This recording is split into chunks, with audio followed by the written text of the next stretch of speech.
Ja, her har vi gruvedrift inne i fjellet. Jeg har sett masse kinesiske lastebiler.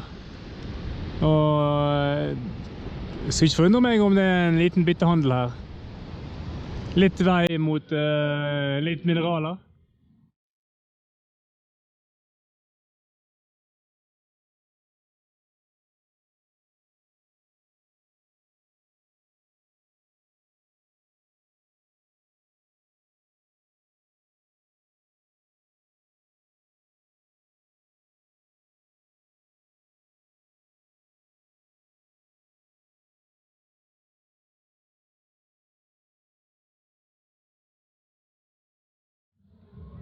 Jeg står midt i hjertet av Bukhara, gamle oldtidsbyen. Og her er det feiring av The Independence Day, altså uavhengigheten fra Sovjetunionen.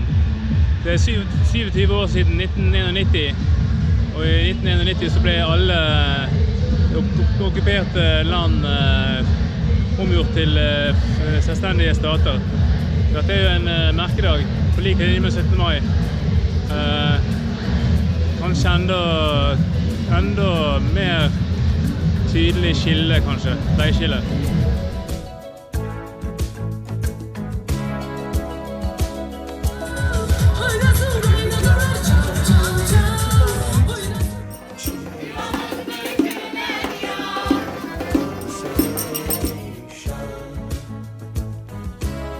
She's coming in 12:30 flight. The moonlit wings reflect the stars that guide me towards salvation. I stop.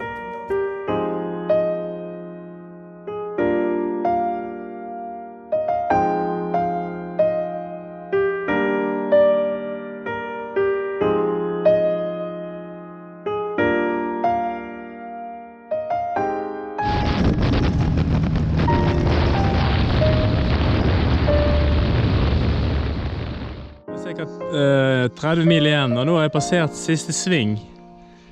Det tok jo en evighet å komme gjennom den da, men nå er det vist et rettstrekke gjennom ørken på cirka 300 kilometer.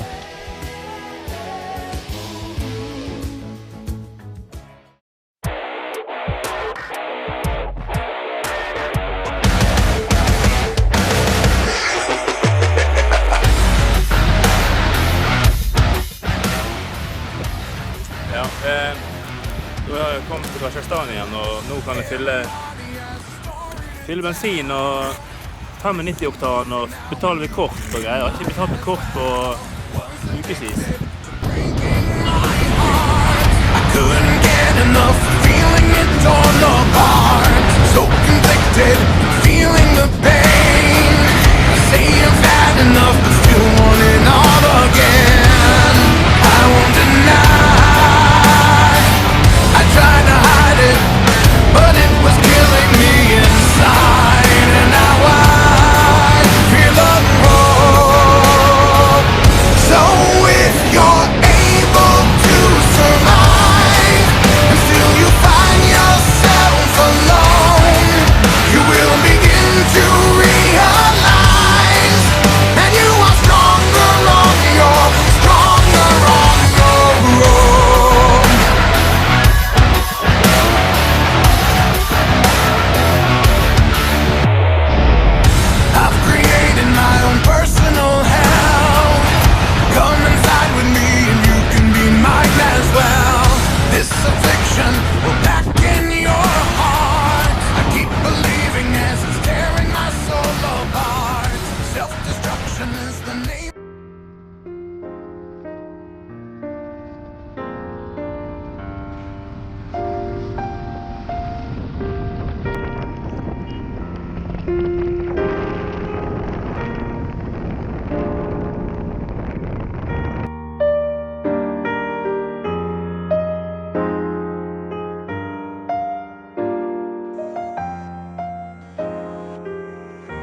can't justify the way everyone is looking at me. Nothing to gain, hollow and alone.